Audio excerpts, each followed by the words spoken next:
3월 19일 토요일 새벽 기도에 하나님 앞에 드립니다. 여호와께서 모세에게 말씀하여 이르시되 이스라엘 자손에게 말하여 이르라.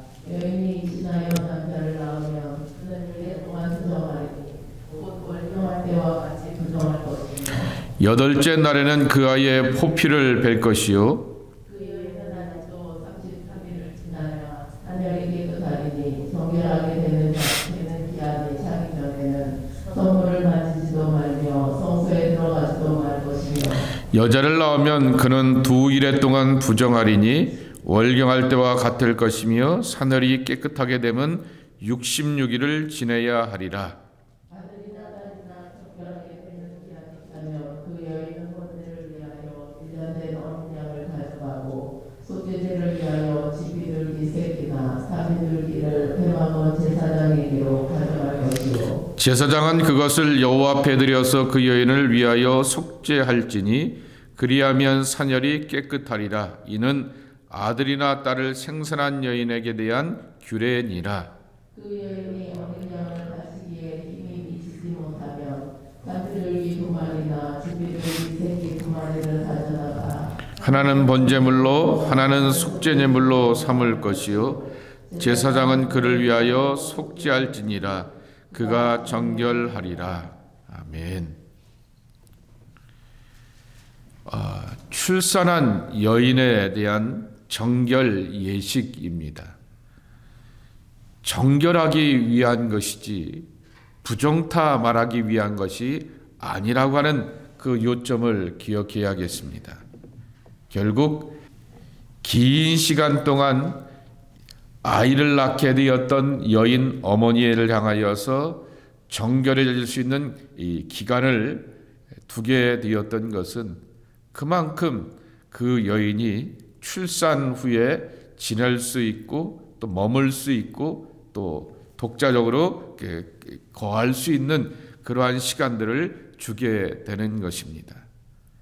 여러분 마태복음 8장에 보게 되면은 나병 자가 예수님 앞에서 깨끗함에 고침을 받은 다음에 예수님께서는 말씀하시기를 제사장에게 가서 내 몸을 보이라 라고 이렇게 말씀하시게 됩니다.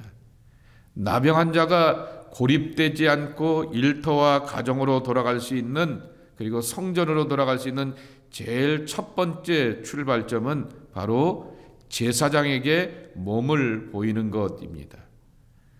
바로 이 성전에서 제사장을 통하여서 정결한 사람이고 깨끗한 사람이라고 하는 인준을 받아야지만 사회 활동을 할 수가 있는 것입니다. 그런 원리를 이 출산한 여인에게 두게 되었을 때도 마찬가지인 것이죠. 아이를 낳게 되었을 때 여기 좀 차별은 하나 있죠. 남녀의 차별이 있는데요.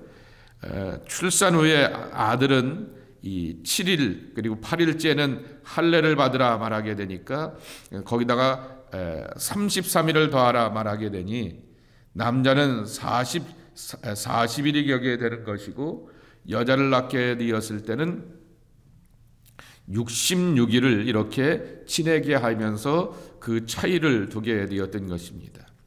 남녀의 차이보다는 바로 아이는 남자 아이를 낳게 되었을 때는 할례를 받기 때문에 그렇게 움직일 수 있는 기간을 짧게 둔 것 같고 여자아이를 낳게 되었을 때는 그 더 긴 기간을 두게 되면서 그만큼 몸을 보존할 수 있는 기간들을 주게 되었던 것을 보게 됩니다.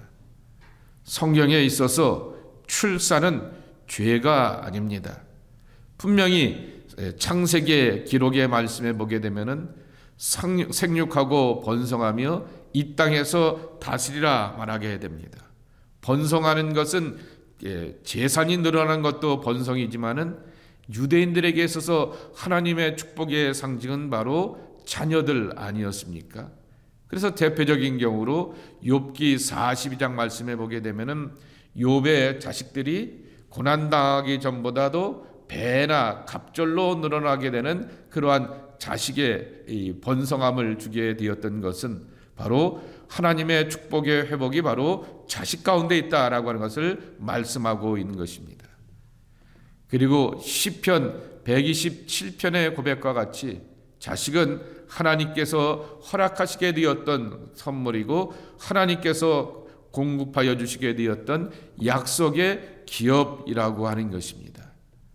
그래서 이 출산한 여자를 향하여서 부정하다라고 말하게 되는 것은 그만큼 활동하지 못하게 만들어 놓게 되었던 것이고 그만큼 자기의 몸을 보존한 다음에 정결해지면서 나오라라고 하는 것입니다. 그렇게 쉬게 하고 몸을 보존하게 되었던 것에 대한 또 하나의 근거가 되는 것이 뭐냐라고 하면은 제사의 순서입니다. 6절을 보시게 되면은 아들이나 딸이나 정결하게 되는 기한이 차면 그 여인은 번제를 위하여 1년 된 어린 양을 가져가고 속죄제를 위하여 집비둘기 새끼나 산비둘기를 회막문 제사장에게 가져갈 것이며 그랬습니다. 먼저 드리게 되는 제사는 번제입니다. 그리고 그 다음에 드리는 제사가 속죄제라고 하는 것이죠.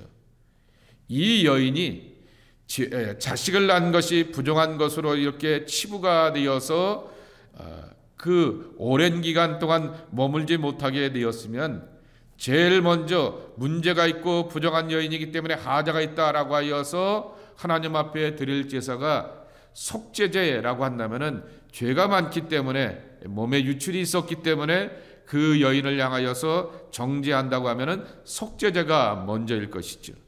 먼저 드리는 것은 감사의 제사인 번제라고 하는 것이죠. 하나님께서 내게 생명을 주셨고 나의 몸을 건강하고 안전하게 지켜주시니 감사합니다 라고 하는 그러한 감사의 제단을 먼저 쌓아가게 되는 것이죠. 그리고는 그 다음에 속죄제를 드리게 되는 것입니다. 우리가 창세기의 축복의 말씀을 따라서 번성하고 다스리라고 말씀하게 되었는데 창세기의 또 한 구절을 보게 되면은 또한 여인에게 출산의 고통들 더하여 주신다라고 말하게 됩니다. 그 원인과 이유는 죄의 문제인 것이죠. 엄마가 출산한 이후에 혹은 그 아이가 하나님 앞에 나오게 되었을 때 그가 갖고 있는 원죄의 쓴뿌리 그것들을 기억하면서 속죄제를 드리면서 하나님의 은혜 안에서 속량 갖고 구속받으면서 새로운 생명으로 새로운 출발을 이뤄가기 위하여서 이와 같은 제사를 드리게 되었음을 이해하게 되는 것입니다. 여러분, 레위기를 보게 되면서 속죄제와 속건제와 화목제를 드리면서 그것은 반드시 죄와 연관시켜서 해석하라 말씀을 하게 되었습니다. 이 레위기가 우리에게 주는 교훈은 저와 여러분이 죄인이라고 하는 것을 기억하면서 죄를 지적하기 위함이 아니다라고 하는 것이죠. 하나님의 백성들에게는 속량받을 방법이 이렇게 다양하게 있고 구체적으로 있다라고 하는 것입니다. 기독교 신앙의 가장 강점이고 위대한 점은 뭔 줄 아십니까? 죄입니다. 인간의 죄를 지적하는 것입니다. 그런데 오늘날의 교회에는 죄를 지적하는 것을 싫어하게 되고 죄를 언급하는 설교를 듣기가 힘들고 죄에 대해서 말하는 것에 대하여서 그것을 불편하게 하는 그러한 예배가 되었습니다. 죄가 있는 곳에 어찌 구원이 있겠습니까? 구원이라고 하는 것은 근본적으로 하나님께서 나를 죄의 문제에 대해서 자유케 하여 주시고 과거로부터 자유케 하여 주시어서 정말 소망을 가지고서 살아가게 하신다라고 하는 것입니다. 이것이 기독교의 자랑이고 강점이고 그리고 그 안에서 답이 있는 종교가 바로 우리가 믿는 기독교 신앙이라고 하는 것입니다. 어린아이를 위하여서도 그리고 갓 출산하여서 사회활동이 없게 되었던 이 산모를 위하여서도 하나님 앞에 나오게 되었을 때 속죄제를 드리게 되라고 하는 그 말씀 속에서는 우리가 하나님의 은혜 안에서 회복됨을 말하고 있는 것이죠. 하나님은 이 출산한 여인의 이 기간을 통하여서 건강한 여인으로서 육체적인 회복이 있을 뿐만 아니라 이렇게 감사의 제사를 드리게 되고 속량의 제사를 드리게 함으로 말미암아 바로 그의 영혼도 건강하기를 원한다라고 하는 것이죠. 결국 어머니의 건강이 아이의 건강이고 어머니의 온전함이 아이의 온전함으로 이어지기 때문에 이와 같은 제사를 드리게 하였다라고 하는 것입니다. 또 한 가지 여기 8절입니다. 여인이 제사를 드리려고 할 때 이 어린 양을 바치기에 힘이 미치지 못하면 그랬습니다. 여기서 이 이야기는 경제적인 문제이겠죠.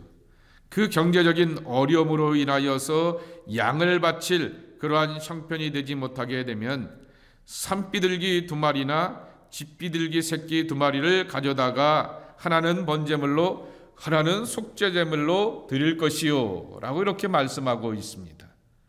이렇게 드려졌던 인물이 한 분 계십니다. 누가복음 2장 22절 이하입니다. 외우기도 쉽죠? 누가복음 2장 22절 이하의 말씀에 보게 되면은 마리아가 그렇게 제물을 드리게 되었습니다. 아기 예수가 태어나게 되고 나서 그 아기 예수를 위하여서 자신을 위하여서 제물을 바치게 되는데 바로 이 산비둘기를 가지고서 바치게 되었다라고 하는 그러한 성경의 구절을 찾아보게 되는 것입니다. 경제적인 힘이 미치지 못하는 그러한 여인의 모습으로 마리아가 있게 되었고 그러한 가정 가운데서 예수님이 태어나시게 되었다라고 하는 것입니다. 예수님은 양을 바칠 수 있고 예수님은 송아지를 바칠 수 있는 넉넉하고 부유한 가정에서 태어나신 것이 아니라 이렇게 가난한 가정 가운데서 오시게 되어서 죄를 구원하시고 죄의 문제를 해결하시겠다라고 하셨을 때 하늘의 관점이 아니라고 하는 것이죠. 땅의 바닥에서부터 모든 사람들을 휩쓸러 올라가게 되는 것입니다. 이렇게 표현하고 싶습니다. 예수님의 구원과 구속은 저인망이라고 하는 것이죠. 밑바닥서부터 이렇게 그물을 이렇게 투척하여서 고기를 다 끌어올리게 되듯이 바닥에 있는 사람들의 삶과 심정도 이해하시면서 구속하시게 되었던 그 모습이 바로 예수님의 구속의 은총이라고 하는 것입니다. 우리는 그 예수님을 통하여서 구원받는 하나님의 자녀의 생명을 누리게 되는데 그 예수님은 정말 고귀한 자로 오신 것이 아니라 가난한 집에 오시게 되었고 가난한 자의 삶을 어린 시절서부터 뼛속 깊이 경험하시게 되면서 인간의 눈물과 약함과 가난함까지도 해결하고 구원하시는 완전한 구원, 참된 구원을 이뤄가시게 되었음을 우리는 분명하게 배우게 되는 것입니다. 하나 더 지적한다고 하면은 이 정결 예식 가운데서 피의 이야기가 계속 나오게 되는 것입니다. 피에 대한 소중함인 것이죠. 월경을 하는 여인과 같이 취급하라라고 하는 것은 바로 월경이 부정한 것이 아니라 월경 후에 바로 여인들이 생명을 가질 수 있게 되는 것처럼 바로 이렇게 생명이 소중한 것이기 때문에 그 소중한 생명을 잘 지탱하면서 자기의 몸을 지켜가라라고 하는 것입니다. 피를 언급하게 되는 것은 피의 주인은 하나님이십니다. 생명이 누구에게 있느냐라고 하는 것이죠. 하나님께 있다라고 하는 말씀인 것입니다. 그러기에 하나님께서 주시게 되었던 우리의 몸과 삶을 가지고서 늘 번제와 속죄제를 드리면서 하나님 앞에 나가는 것이 우리들의 모습이 되어야 하는 것입니다. 예수 그리스도의 그 구속의 피로 우리의 피가 깨끗해지게 되고 또한 온전해지게 되었기 때문에 우리는 그 구속의 은총으로서 하나님 앞에 나가서 늘 감사와 속량받음에 대한 기쁨과 감격으로 나가는 하나님의 자녀들이 되어야 하는 것입니다. 제가 좋아하는 표현이 있습니다. 일본 사람들이 혈액형을 가지고서 사람을 구분했다고 하지 않습니까? A형, B형, AB형, O형이라고 말하게 되는데 저와 여러분은 J형입니다. 예수 그리스도의 피로 말미암아 구속받고 우리의 피가 생명으로 나아가는 복된 하나님의 사람들이 되었습니다. 예수 그리스도 안에서 새로움의 기쁨으로 나가는 복된 주님의 자녀들 되기를 주님의 이름으로 축복합니다. 하나님 아버지 감사합니다. 이 아침에도 깨어서 기도하며 하루를 살아가는 저희들의 모습으로 삼아주시오니 참으로 감사합니다. 여인들의 출산 이후에 그 몸을 지켜가는 그 과정들을 통하여서 부정한 것이 아니라 정결해지면서 깨끗해지며 회복할 수 있는 말미와 기간을 주시게 되었던 하나님의 넉넉한 사랑과 배려의 은총을 우리가 함께 배워가게 됩니다. 주님, 이 땅의 모든 삶이 하나님의 축복 가운데 있는 것이고 이 땅의 모든 생명이 하나님의 은총 아래 허락받은 것이오니 받은 바 생명과 은총을 가지고 하나님 앞에 영광이 되며 거룩한 생명으로 나기에 부족함이 없는 귀한 축복의 삶이 우리들의 삶의 발자국이 되게 하여 주옵소서. 어린아이가 태어나게 되었을 때 아이를 위하여 어머니를 위하여서 먼저 감사의 번제를 드리게 되었듯이 하나님, 우리가 세상을 살아가게 되었던 이유가 하나님의 은혜이고 구원받은 은혜인 것을 기억하며 날마다 우리에게 삶의 기회를 주시고 새 삶을 주시게 되었던 하나님 앞에 감사할 줄 아는 저희들 되게 도와주시옵시며 아이가 태어나게 되었을 때 속량의 제사를 드리게 되듯이 이 땅의 모든 사람들의 죄의 문제를 해결할 수 있는 길은 하나님 앞에 나오는 것밖에 없고 예수 앞에 나오는 것밖에 없는 것을 고백하오니 주여, 이 믿음의 고백을 가지고서 담대히 하나님 앞에 나와 구속받는 소망의 백성, 회복의 백성 되게 하여 주시옵소서. 예수님이 가난한 어린 시절의 그 모습들을 기억하게 되면서 우리의 육신의 가난함, 영혼의 가난함, 삶의 모자람에 대하여서 낭망할 것이 아니라 나의 처지와 형편을 헤아릴 수 있는 예수님의 그 구속의 은총을 기억하면서 공감하시는 예수님의 사랑과 은혜를 기억하며 나의 모든 것들을 예수님 앞에 내어놓고 죄의 짐에서 무거운 것 가운데서 자유함을 얻고 회복을 받고 위로받으며 살아가는 소망의 백성들이 되게 하여 주시옵소서. 오늘도 주님 앞에 나와 기도하며 우리의 모든 것들을 내려놓습니다. 주님의 은총 가운데서 회복됐고 힘 얻는 저희들로 축복하여 주시옵소서. 하나님, 특별히 다시 한번 기도하오니 어린 생명들을 향하여서 축복하여 주셨듯이 이 아침에 우리의 자녀들을 위해서 기도하오니 기억하시고 축복하여 주시어서 하나님의 언약의 기업들이 되게 하여 주시옵소서. 그들의 앞날을 하나님 선한 팔로 함께 하시고 인도하여 주옵소서. 예수님의 이름으로 축복하며 기도하옵나이다. 아멘.